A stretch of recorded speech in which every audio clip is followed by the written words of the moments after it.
I think it's that when they come into class, they're super excited to have the baby home. They want it. They're super excited about it. And then when they bring the baby back, they are just done. They're like, they've had enough and they don't want the baby anymore. And they're just, exhausted and tired, and they are ready to just be done. They've learned that it is difficult to have an infant and to care for an infant 24/7.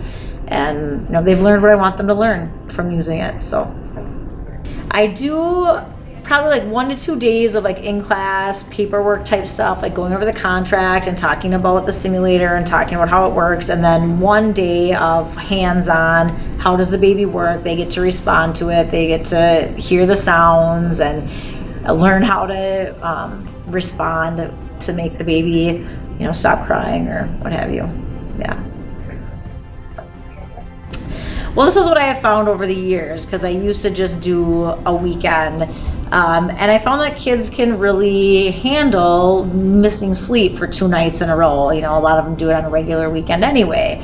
And the 4 nights, really, by that last night, they are just done. They are exhausted, they are tired, they are sleep deprived, and they are just ready to be done with the baby. And so I've just found that length of time is perfect to really, for students to learn how exhausting and emotionally and physically draining it is to care for an infant for that length of time.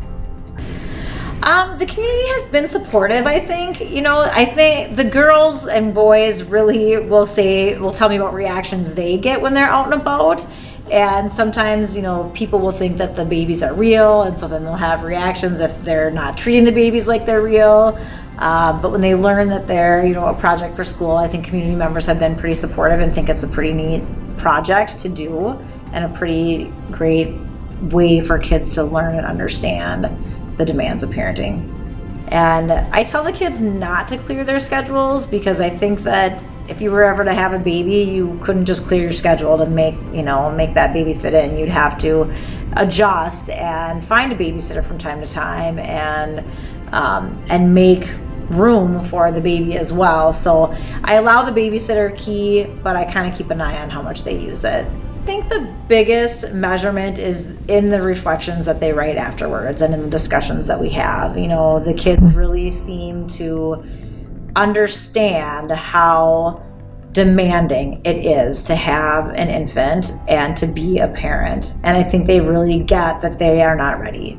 And so through discussion and reflection, I think that is the biggest measure. Looking into the future, I haven't kept track of if girls have had or boys have had, babies before they were ready or, at young ages or what have you. But I think that just their reactions when they're done with the simulator speaks volumes for what they learned during the process.